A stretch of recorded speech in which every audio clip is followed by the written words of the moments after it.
تعالیٰ تمہارے لیے اس شرط پر تمہارے لیے کافی ہوں گے، کافر کے مقابلے میں اللہ مسلمان کے لیے اس شرط پر کافی ہوں گے، اور مسلمان کی مدد اس شرط پر کریں گے کہ وہ سر سے لے کے پیر تک سنت میں رنگا ہوا ہو۔ میں یہ آیت کا ترجمہ آپ سے کہا، فَسَيَكْفِيكَهُمُ اللَّهُ وَهُوَ السَّمِيعُ الْعَلِيمُ، صبغۃ اللہ۔ اللہ تعالیٰ مسلمانی کے لیے کافی، نماز پڑھنے پر، زکات دینے پر، حج کرنے پر، روزہ پر کافی نہیں ہوں گے۔ میں آپ سے کھل کر عرض کر رہا ہوں، فَسَيَكْفِيكَهُمُ اللَّهُ، اللہ کافی ہے آپ کے لیے، ان سارے ابیات کے مقابلے میں اللہ کے لیے کافی ہیں۔ اس کفایت کی یہ شرط ہے، وہ شرط آگے یہ ہے کہ شرط یہ ہے کہ مسلمان اللہ تعالیٰ مسلمان اللہ کے رنگ میں رنگا ہوا ہو۔ اس کا مطلب صاف یہ ہے، اس کا صاف مطلب یہ ہے کہ آپ سب جگہ پہ اگر آپ سنتوں سے رنگے ہوئے ہیں اور آپ سنتوں سے بھرے ہوئے ہیں، آپ سنت سے مزین ہیں، تب تو اللہ تعالیٰ کافر کے مقابلے میں آپ کی مدد کریں گے، اور اگر آپ کے بعد سنت پر نہیں ہے تو پھر اللہ تعالیٰ کا آپ سے آپ کی کفایت کا اور آپ کی مدد کا کوئی وعدہ نہیں۔ میرے دوستوں، میں نے یہ پہلی بات کی ہے، میں نے کہا تھا کہ میں دو باتیں آپ سے عرض کرنا چاہتا ہوں۔ پہلی بات یہ ہے کہ وہ رعب، اس رعب سے آزادی کی مدد کی گئی ہے، وہ سارا کا سارا رعب خوشیوں میں، لیکن شبہ سنت میں اسی بات میں چلا کہ دوسرا جو رعب رکھا تھا اللہ تعالیٰ نے، وہ رکھا تھا مسلمانوں کی آپس کی اجتماعیت۔ اجتماعیت میں سب سے بنیادی چیز، اہم بنیادی چیز، جس میں بڑے بڑے بادشاہ اور بڑے بڑے عہدیدار ان کو بھی بات ماننی پڑی اور وہ مسلمانوں کے ساتھ سامنے مغلوب ہو گئے، وہ ہے مسلمانوں کے درمیان میں وحدت کریمہ۔ ایک بات سر کی ایک بات، دو باتیں میں نے عرض کی ہے کہ ایک رعب شبہ سنت میں، ایک رعب آپس کی اجتماعیت میں۔ آپس کی اجتماعیت کا مطلب یہ نہیں ہم یہاں جمع ہو گئے، وہاں جمع ہو گئے، وہاں جمع ہو گئے، یہاں جمع ہو گئے، بلکہ اجسام کا جمع ہونا اصل اجتماعیت نہیں ہے، قلوب کا جمع ہونا اجتماعیت ہے۔ قلوب کا جمع ہونا کیا ہے کہ اگر آپ ہم میں سے ایک ایک کا امتحان دے لیں اور ان سب کی بات ایک ہو تو کہا جائے گا کہ یہ سب امام والے ہیں، اور اگر ان میں سے کسی ایک کی بات اپنے ساتھیوں کی بات سے اور طے شدہ بات سے کسی ایک کی رائے ہٹی ہوئی ہے تو یہ کہا جائے گا کہ یہ آدمی مسلمانوں کی جماعت سے خارج ہے۔ یہ میں کیا کہہ رہا ہوں، کہا جائے گا کہ یہ فرد مسلمان کی جماعت سے خارج ہے۔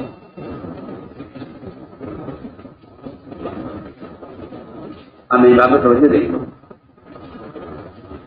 اللہ تعالیٰ نے صحابہ کا بڑا سخت امتحان لیا ہے کہ بغیر امتحان کے نبی کے ساتھ عملہ جوڑ دیا جائے اور بغیر شکائی کے آپ کے ساتھ عملہ جوڑ دیا جائے، یہ ممکن نہیں ہے۔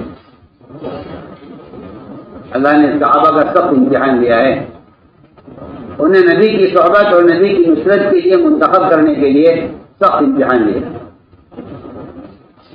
امتحان ہی لیا ہے کہ کیا ان کی بات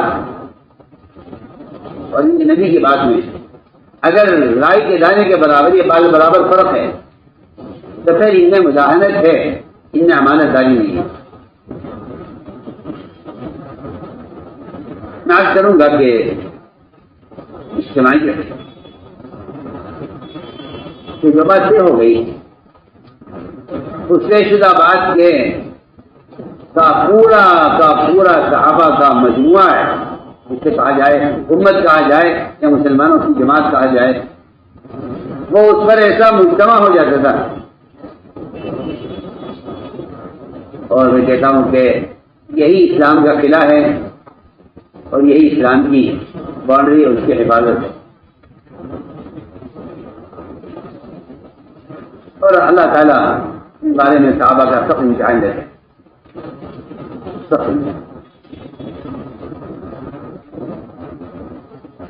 میں نے عرض کیا کہ پہلی چیز کر رہا ہوں ظاہر کلمہ سچ بات ہے.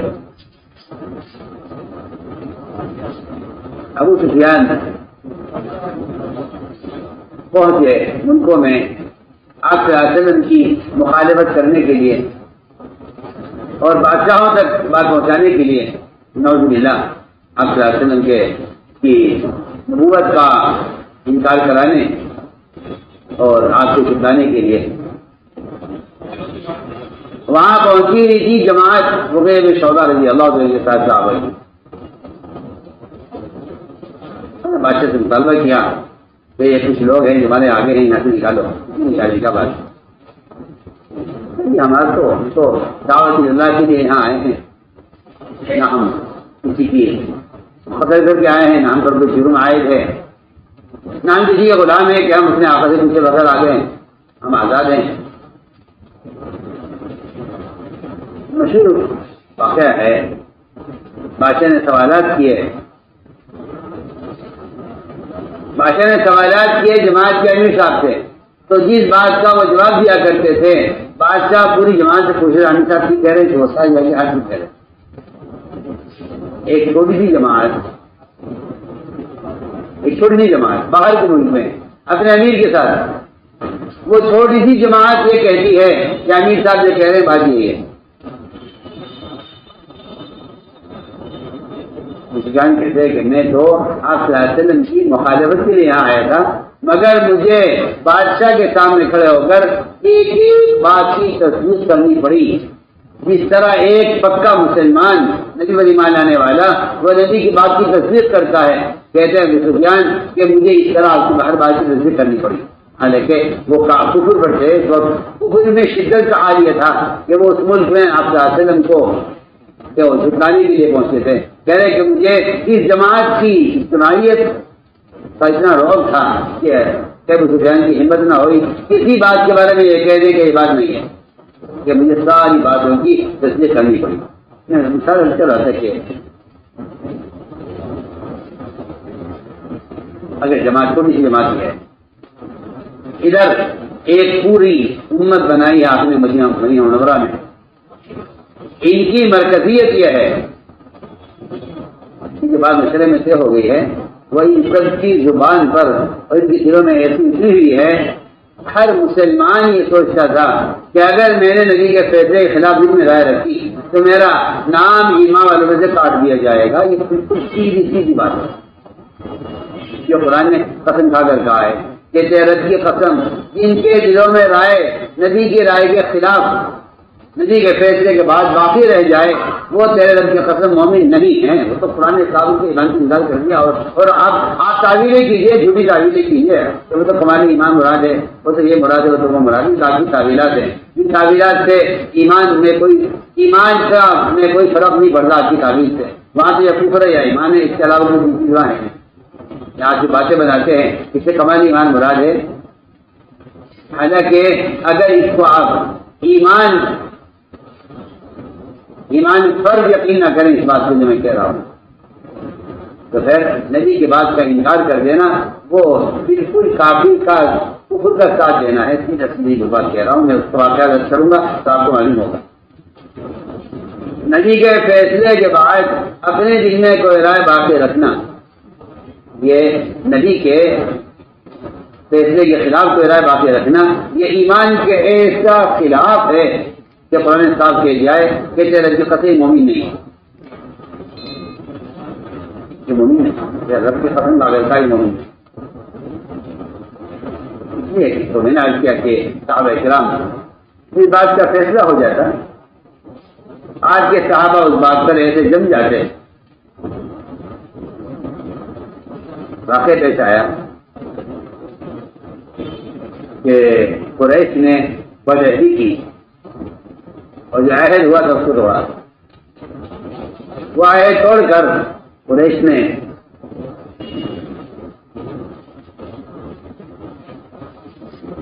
پریشان ہو گئے کہ اب پتہ نہیں کب حملہ ہو جائے، اس لیے کہ ہم نے عہد چھوڑ دیا ہے اور جو عہد ہوا تھا ہم نے اس کی خلافت نہیں کی ہے۔ تو پریشان ہو کر انہوں نے آپ صلی اللہ علیہ وسلم کے پاس اپنا ایک آپ صلی اللہ علیہ وسلم کے پاس اپنا ایک آدمی بھیجا اور اس میں ابو سفیان کو متکلم بنایا، اپنا وکیل بنایا اور یہ کہا کہ جاؤ تم اور جا کر آپ سے باتیں کرنا، پہلے ان کے مشیروں سے بات کرو، میں بہت اہم بات آپ سے باطل کا طریقہ یہ ہوتا ہے کہ وہ اہل حق کے درمیان ان کی شکل بنا کر ان کے ساتھ کام میں لگ کر میں تو کھل کر آپ سے کہہ رہا ہوں، مجھے کوئی اس میں کوئی تلفظ نہیں ہے، کوئی حجاب نہیں ہے، آپ کی طرح شکل بنا کر آپ کی طرح کام کر کے آپ کے درمیان داخل ہوں گے۔ جب وہ آپ کے یہاں معتمد ہو جائیں گے تو پھر وہ آپ سے کہیں گے کہ دیکھیے ہم تو کام چاہتے ہیں، ہم تو کام چاہتے ہیں، ہماری ایک رائے ہے مگر کیا کریں ہماری رائے سنی نہیں جاتی، یہ فیصلہ ہوا ہے، یہ فیصلہ ہوا ہے، ہم احترام کرتے ہیں آپ کا بھی، آپ کی ذمہ داری کا بھی احترام کرتے ہیں، سب کچھ ہے، لیکن ہماری ایک رائے ہے، اس رائے پر غور کر لیا جائے۔ میں بہت کام کی بات آپ سے کر رہا ہوں، میری بات آپ کی بہت توجہ چاہیے، کیونکہ اجتماعی فیصلے کے خلاف جو لوگ رائے رکھتے ہیں، اجتماعی فیصلے کے خلاف جو لوگ جن میں رائے رکھتے ہیں، یہ رائے ہی اصل اختلاف کا ذریعہ ہے، اصل اختلاف کا ذریعہ ہی یہی ہے، امت کو پھاڑنے کا اصل امت کو پھاڑنے کا کہتا ہوں آرا یہی ہے کہ آج کی رائے وہی آرا ہے، یہ آرا نہیں ہے، یہ آرا ہے جو آج کی سماعت کو کاٹنے کے لیے بنایا گیا، جیسے رائے سے سماعت کو کاٹو، یہ میں کہتا ہوں یہ آرا ہے، یہ آرا نہیں ہے، یہ رائے نہیں ہے، بلکہ میں بہت کام کی بات آپ سے کر رہا ہوں، میری بات پر آپ دھیان دیں گے تھوڑا، یہ آرا ہے جس میں آپ کہتے ہیں ہم تو بالکل بھلائی چاہتے ہیں، ہمارا ارادہ بالکل خیر کا ہے، میں کہتا ہوں خدا کی قسم کھا کر کہ اگر آپ کی رائے فیصلے کے خلاف ہے تو آپ کی رائے نہیں ہے، یہ آ رہا ہے عوام کا اجتماعی کو کاٹنے کے لیے آ رہا ہے۔ ہم آپ کو واقعہ یاد کرنا چاہتے ہیں اور آگے اس واقعے پر کیا اصول بنتا ہے عمل کریں۔ چنانچہ تو قریش نے یہ کہا کہ دیکھو ابو سفیان، نبی سے جا کے مجھ کو مت ملنا، کیونکہ آپ ان سے بات کریں گے تو جو ان کے مشورے والے ہیں وہ تیار نہیں ہوں گے، آپ پہلے ایسا کرو کہ آپ پہلے نبی کا کہ جو مشورے والے ہیں ابو بکر ہیں، عمر ہیں، خاص ان کے مشورے والے جو ہیں، ان کو پہلے دن جا کر ان سے بات کرو، ان کا ذہن بناؤ، اور ان کی گھر والی ان کی بیٹی ہے فاطمہ، ان سے بات کرو، ان سے کہو کہ آپ اپنے فیصلے پر غور لیں اور آپ سرے کی جو مدت ہے اس میں ذرا توسیع کر دیں تاکہ ہم آرام سے رہیں۔ روایت میں ہے کہ ابو سفیان آئے اور آ کر پہلی ملاقات ان کی صدیق سے کی، انہوں نے کہا جو نبی کا فیصلہ ہے ہمارا فیصلہ، مایوس ہو گئی یہاں سے، پھر گئے حضرت عمر کے پاس، ان سے کہا کہ عمر ہماری بات سن لو ذرا، تم اپنے نبی کو مشورہ دو، مشورے والے کیسے ٹوٹتے ہیں میں آپ کو بتانا چاہتا ہوں۔ ان کی سبوں کو توڑنے کے لیے باطل کے پاس کیا طریقہ ہے؟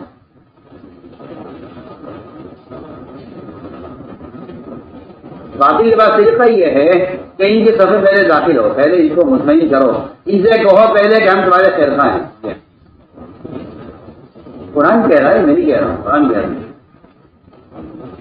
قرآن کہتا ہے، بلکہ قرآن کا یہ قدیم یہ کسی کو گمراہ کرنے کے لیے جس طرح ہدایت پہ لانے کے لیے نبی کہتے ہیں میں خیر خواہ ہوں، میں کہتا ہوں شیطان نے اس سے بہت پہلے کہہ دیا تھا کہ میں تمہارا خیر خواہ ہوں. انبیاء تو بہت آگے بھیجے گئے.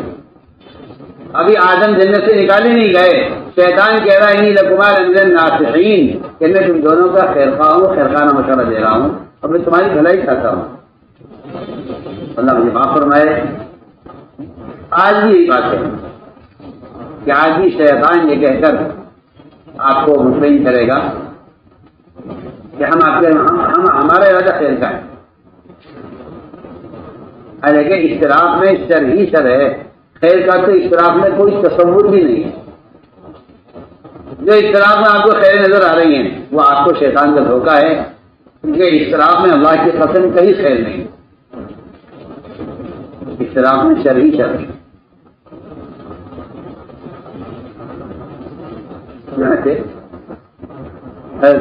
حضرت سے ملاقات ہوئی، حضرت نے جیسے مایوس کر دیا.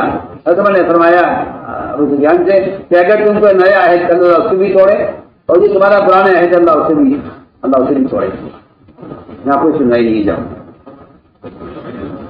وہاں سے نکلے فاطمہ کے پاس گئے. فاطمہ سے کہا کہ اگر تم ہماری یہ بات اللہ کے نبی تک پہنچا دو اور تم بیٹی ہو، تم ذرا تمہارا لحاظ کر لیں گے، شفقت میں محبت میں تمہاری بات تم کر لو.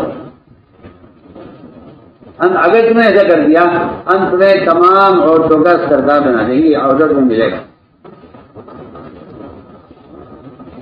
فاطمہ نے صاف جواب دیا کہ نہیں، جو پیسہ اللہ نے لکھا ہے ہمارا پیسہ.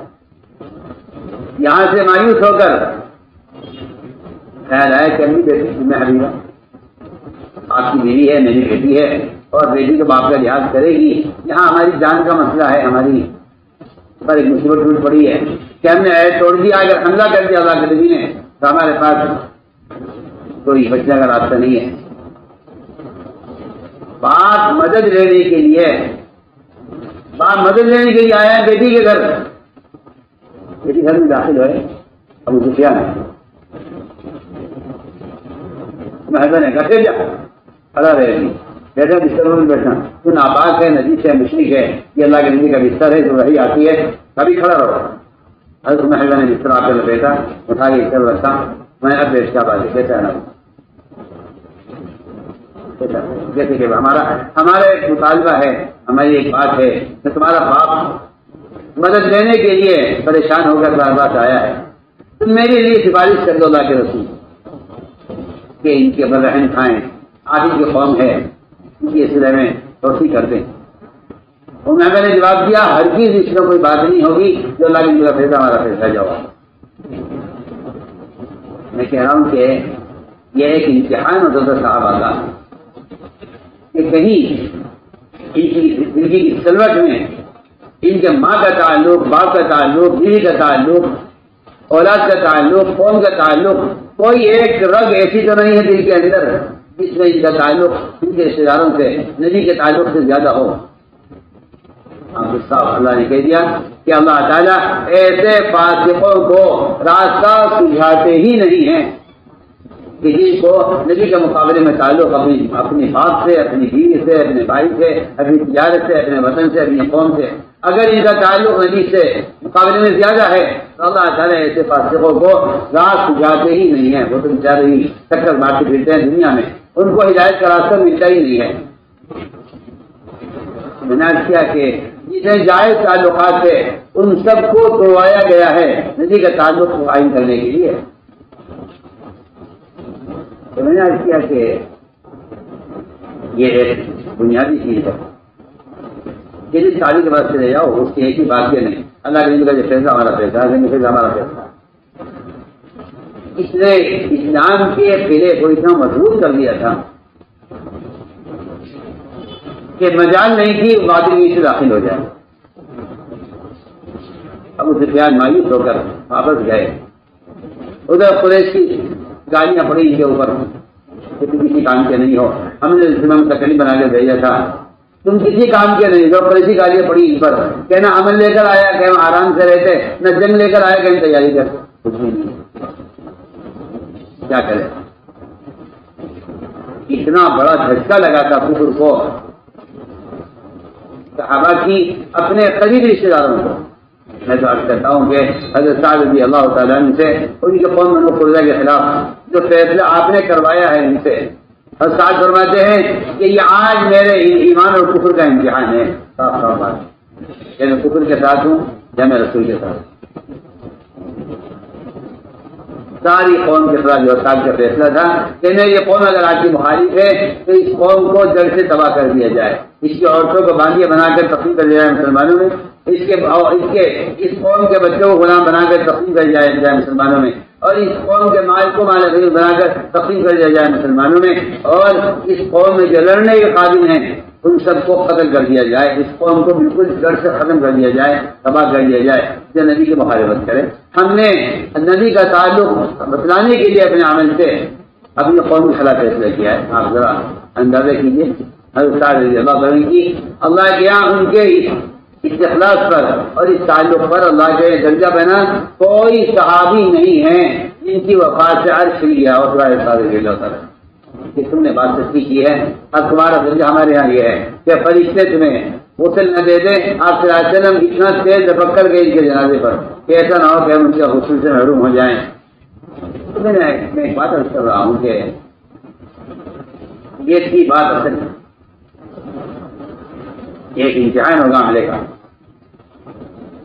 کہ یہ کس کے ساتھ ساتھی کہتے ہیں ٹھیک ہے آپ کا فیصلہ ہے لیکن یہ فی الحال منظور نہیں. اور مجھے تعجب اس بات پر ہے کہ علاقے والے صرف کام کے ایک اصول کو لے کر اتنا جلدی الگ ہو جاتے ہیں کہ ہم اپنا کام الگ کریں گے، اس لیے کہ ہماری بات نہیں مان رہے. میں تو حیران ہوں کہ جس اسلام نے اعتزال کے لیے کفر کو شرط بنایا تھا اور آج کا مسلمان کام کرنے والے اس شرط سے واقف نہیں ہے، مجھے اس بات پر افسوس بھی ہے اور تعجب بھی. آپ سوچیں کیا کیا اسلام نے شرط کے طور پر رکھا تھا کہ اگر آپ کو صریح کفر کا حکم دیا جائے اور آپ کو نماز چھوڑنے کا حکم دیا جائے تب تو آپ الگ ہو سکتے ہیں. اس سے پہلے آپ کو الگ ہونے کے لیے اس کی کوئی اجازت نہیں ہے، کوئی گنجائش بھی نہیں ہے. آپ سے شیطان بھی کہتا ہے آ کر اچھی شکل میں، انسانی شکل میں نہیں، اللہ والوں کی شکل میں آ کر آپ سے کہتا ہے شیطان حدیث میں یہ تو کہ دیکھیے آپ کو ایسا کرنا چاہیے، آپ حق پر ہیں، آپ صحیح ہیں، وہ غلط ہے.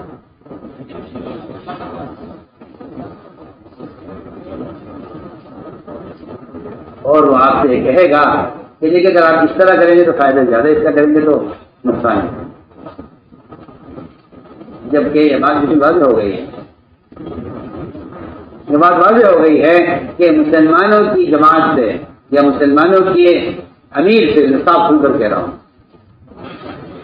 چاہے علاقائی امیر ہو یا صوبائی امیر ہو یا حلقے کا امیر یا ضلع کا امیر ہو، جب تک وہ امیر اپنی پوری جماعت کو صراحتاً اللہ کا انکار کرنے پر اور نماز چھوڑنے پر اگر وہ اس کا حکم نہیں کرتا تو اللہ کی قسم امیر کا چھوڑنا حرام ہے، امیر کا چھوڑنا حرام ہے، امیر کا چھوڑنا حرام ہے. آپ کان کھول کے سنیں سب.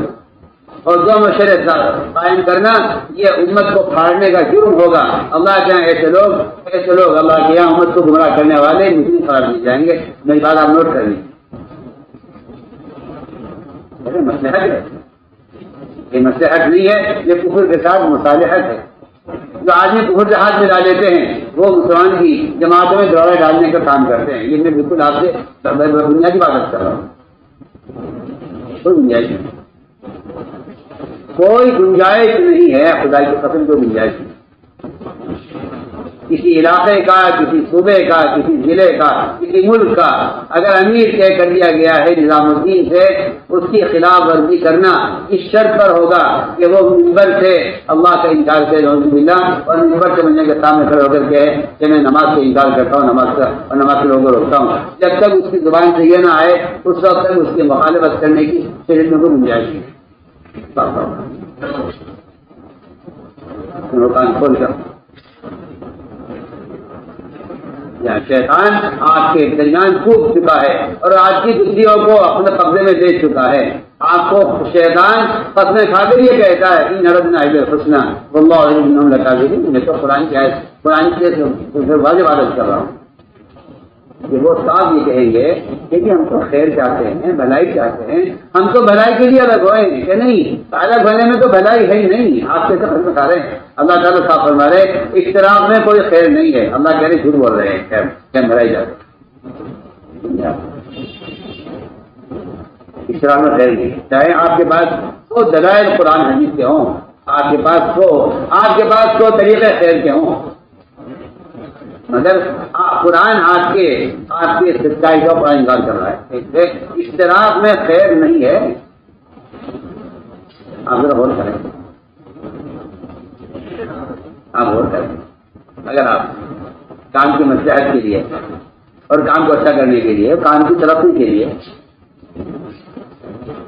اگر آپ الگ ہوتے ہیں کسی بھی صوبے، کسی بھی ضلع، کسی بھی حلقے میں، اور آپ کوئی الگ مشورہ قائم کرتے ہیں تو آپ امت کو پھاڑنے والے اللہ کے یہاں مجرم ہیں.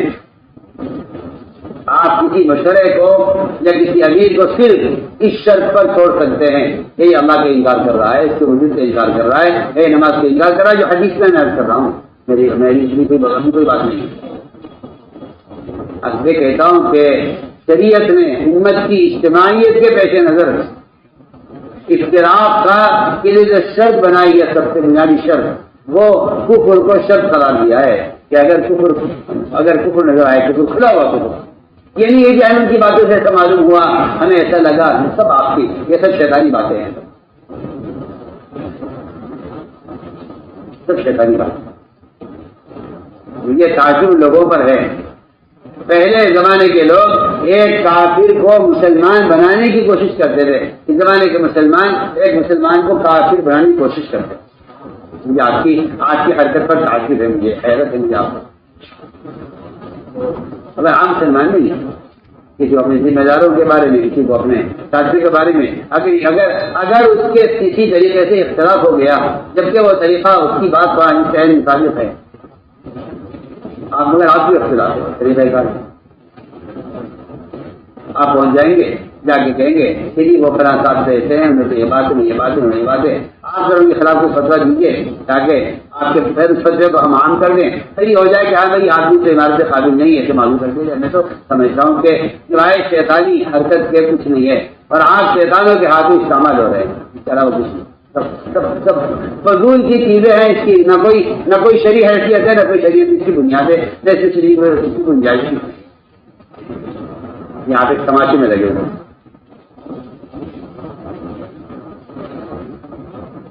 حضرت خان فرماتے ہیں ایسے شخص سے لکھوا کر اس کے دستخط کروا کر لاؤ کہ وہ یہ عقیدہ رکھتا ہے نعوذ باللہ کہ اللہ سے انکار کرتا ہے، اور اس کے عقیدے میں نماز کوئی چیز نہیں ہے، اس سے لکھوا کر لاؤ، دستخط کرا کر لاؤ. اس کے بغیر رائے قائم کرنا کسی کے لیے جائز نہیں ہے.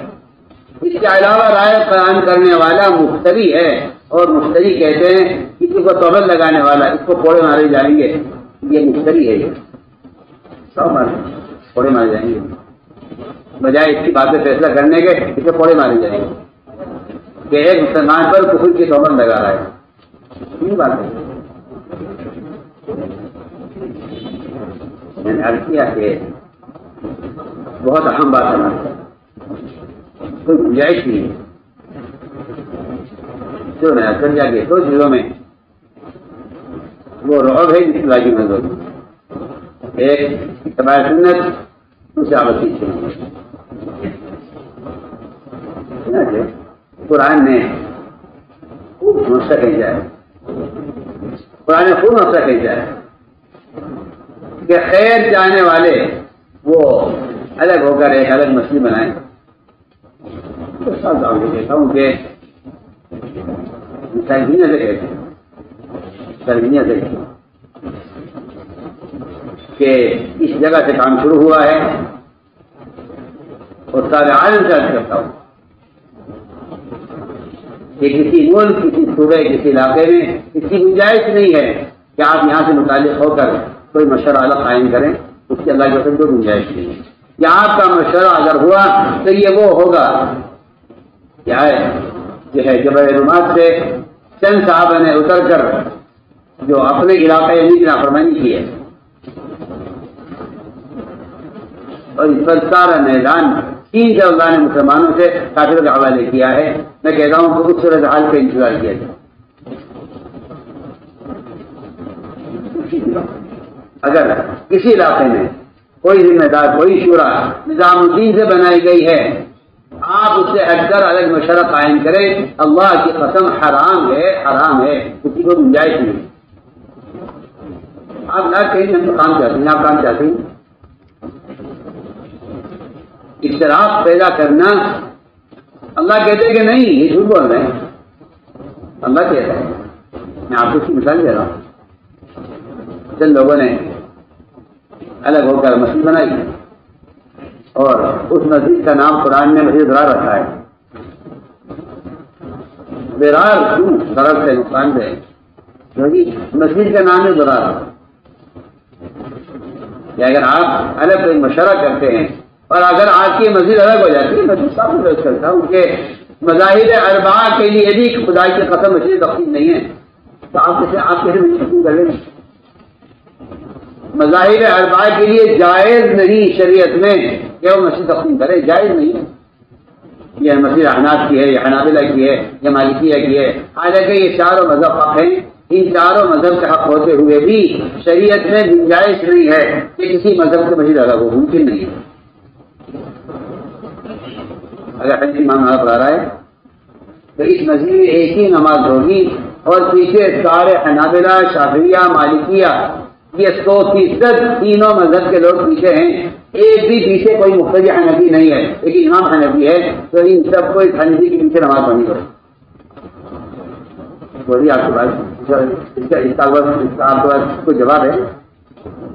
کیوں بھائی بتاؤ آپ کو؟ ٹھیک ہے، اگر آپ کی اختلاف ہے آئیے ہم مشورہ الگ کر لیتے، تم سے کہہ رہا ہوں الگ کر لو مشورہ، کیا بات، تعمیر تو کرنا ہے، تعمیر تو کرنا، کر لو مشورہ یہاں کر لیتے، آ جاؤ یہاں آ جاؤ، تمہاری کی نہیں بندی، آ جاؤ الگ الگ مشورہ کرنا۔ میں کہتا ہوں آپ امت کو ذبح کر رہے ہیں، پھر اللہ کے سامنے سب سے بڑے مجرم بنا کر کھڑے کیے جائیں گے وہ لوگ جو خیر کا ارادہ رکھتے ہیں، اللہ ان کو جھوٹا کہتے ہیں، آپ کو سن کر کہتے ہیں۔ شیطان آپ کو ایسی مسالے سمجھائے گا کہ وہ تحریف سے مایوس نہیں ہے، وہ مسلمان کے بتوں کی پوجا کرنے سے تو وہ مایوس ہے، ایسا نہیں ہو سکتا، لیکن حکیم صاحب ہے کہ تحریف سے مایوس نہیں، تمہیں درمیان میں پھاڑنے سے وہ مایوس نہیں، تو پوری نہیں ہے۔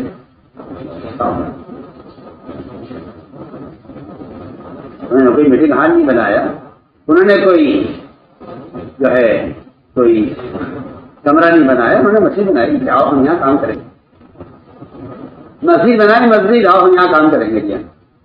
اور یہ آپ قرآن آپ کو پتہ چلے گا کہ اختلاف کا کیا عذاب ہے، جبکہ صاف فرمایا روایت میں کہ اختلاف عذاب ہے، اختلاف عذاب۔ اور جو عذاب اختلاف سے آئے گا نا، خدا کی قسم آپ کی شہادت، آپ کی لا الہ الا اللہ کی ضربیں، آپ کا اخلاص اور آپ کی دعائیں اور آپ کے نفلی صدقات اور آپ کے سارے اعمال خیر، وہ اس عذاب کو اللہ کی قسم روک نہیں سکیں گے۔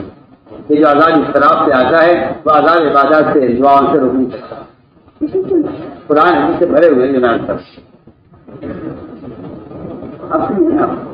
اعلیٰ درجے کے اخلاص، اعلیٰ درجے کے صحابہ، اللہ کے رسول موجود اس میدان میں، جہاں اختلاف ہوا وہاں اللہ نے سارے میدان چھین کر کافروں کو دے دی۔ یہی نہیں ہوا کہ اللہ کے رسول موجود ہے تو عظیمت نہ ہو گیا، بڑھیا سوچیے آپ کو اس زمانے میں کہتے ہیں کہ ہم الگ ہوں گے، کام کریں گے، وہاں نبی، جس قوم کے درمیان نبی موجود ہیں، وہ سارا میدان گھروں کے آگے میں گیا، اور وجہ یہ نہیں ہے کہ تو اتفاق سے کبھی کافر غالب آ گئے، کہ مسلمان غالب آ گئے۔ میں کہتا ہوں کہ یہاں مسلمانوں کا مغلوب ہونا یہ اس عادت کے تحت نہیں تھا، کبھی کافر غالب آ گئے، کبھی مسلمان نبی غالب آ گئے، نہیں، بلکہ یہاں جو کافر غالب آئے ہیں وہ مسلمانوں کے اشتراک سے اور نبی کی نافرمانی سے غالب آئے. دوسری بات چندوں میں ایک بات کہہ رہا تھا کہ چاروں مذہب حق ہیں، لیکن اگر ایک مذہب کا آدمی نماز پڑھا رہا ہے تو ان تینوں مذہب والوں کو اس کے پیچھے نماز پڑھنی ہے. اب دیکھیں لاکھوں کی تعداد میں دنیا بھر سے احناف جاتے ہیں حج کے لیے، وہاں مالکی امام پڑھا رہا ہے نماز، حنفی شافعی نماز پڑھا رہا ہے. کوئی کہہ دے کہ جی اس طرح نانی پڑے گی، ہمارے ان کے مذہب میں فرق ہے تو آپ کا تعجب ہے. آپ نے طریقہ دعوت کو لے کر اپنے ساتھی لڑ رہے ہیں. ہماری رائے ہے، آگے رائے ہے. وہاں شریعت کا حکم ہے نماز ایسے پڑھنی ہے اور گنجائش نہیں ہے کیا دیکھے جی آگے زمانے پڑھوں گا کیونکہ میں حنفی مالکی ہیں. آپ کی بے عقلی کی حد ہے کہ آپ کے طریقہ کار کو لے کر آپ کو خلاف ہو گیا، جبکہ نماز اپنے فریق یہ اسلام کا رکن ہے اور یہ چار مذہبوں میں ایسی پھیلی ہوئی ہے کہ ایک دوسرے کا انکار کرتے ہیں، ایک دوسرے کا اس سے انکار کرتے ہیں. حنابلہ کا طریقہ اور نماز کا، مالکی کا اور طریقہ، شافعی کا اور طریقہ، احناف کا طریقہ بالکل مختلف.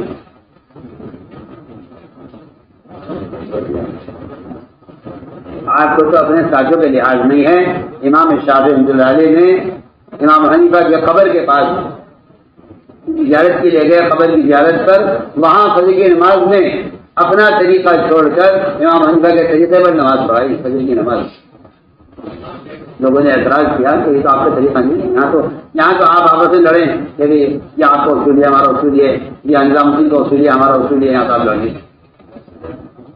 اور وہاں امام شافعی رحمۃ اللہ علیہ اپنا مذہب چھوڑ کر اپنے اتباع کرنے والوں کو نماز پڑھا رہے اور امام حنیفہ کی قبر کے پاس نماز ہو رہی ہے اور وہ امام حنیفہ کے مذہب پر عمل کر رہے ہیں. لوگوں نے اعتراض نہیں کیا کیونکہ اس سے آئے قبر کی شرم آتی ہے کہ ان کی قبر پر آ کے ان کے خلاف کریں. حالانکہ وہ آدمی مر چکا، قبر میں چلا گیا، مدت ہو گئی، سوچیے آپ. حیرت ہے ہمیں آپ کی رائے.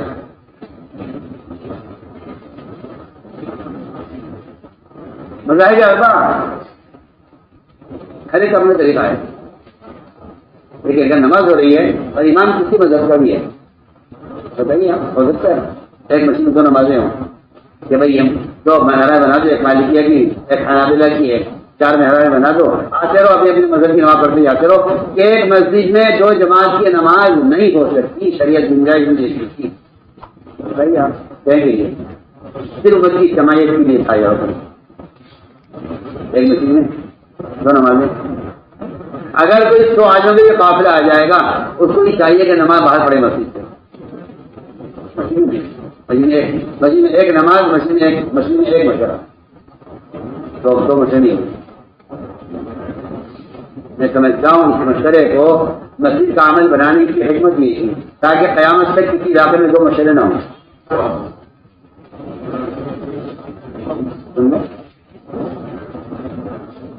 اور اشتراک کہیں پر ہوتا ہے جی، اشتراک تو بڑے اچھے ارادوں پر ہوتا ہے. یہ تو قرآن کہہ رہا ہے کہ اشتراک کرنے والے کہیں گے تو ہم تو کام چاہتے ہیں، ان کو کام کے لیے کر رہے ہیں. ان اردنا الا الحسنى بات ہے. میں آپ کو مثال دے رہا تھا، قرآن بیان کیا ہے.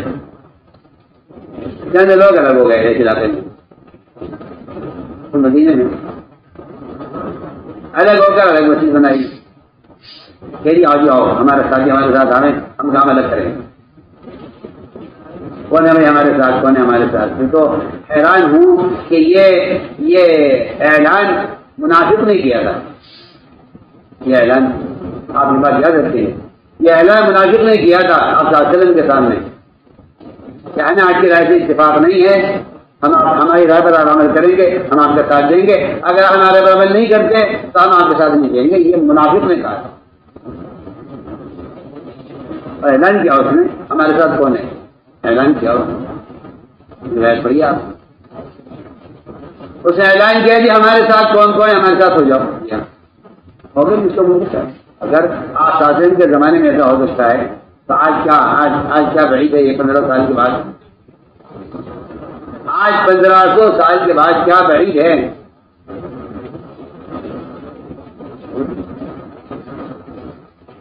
اور انہوں نے الگ ہو گیا مسجد بنائی اور مسجد کا نام رکھا ہے قرآن نے صحیح ذرا آج ہمارا کام الگ ہوگا اور ہمارا ان کے ساتھ جو نہیں بیٹھا ہے کیا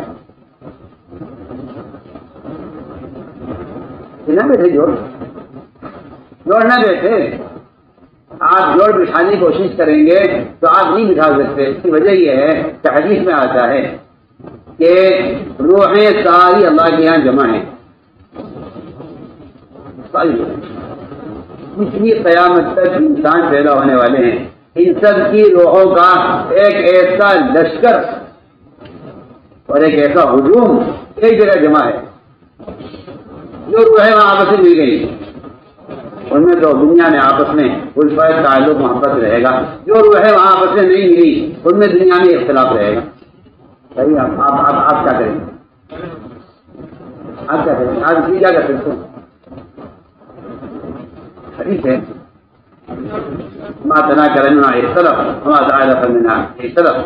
حدیث ہے جو روحیں وہاں عالم ارواح میں روحوں کے کا جہاں خزانہ تھا اور روحوں کا جو ہے ہجوم تھا جو وہاں آپس میں مل گئی وہ مل گئی.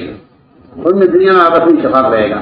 جو روحیں وہاں آپس میں نہیں ملی ان میں قیامت سے اختلاف رہے گا. ایک طرف کا بات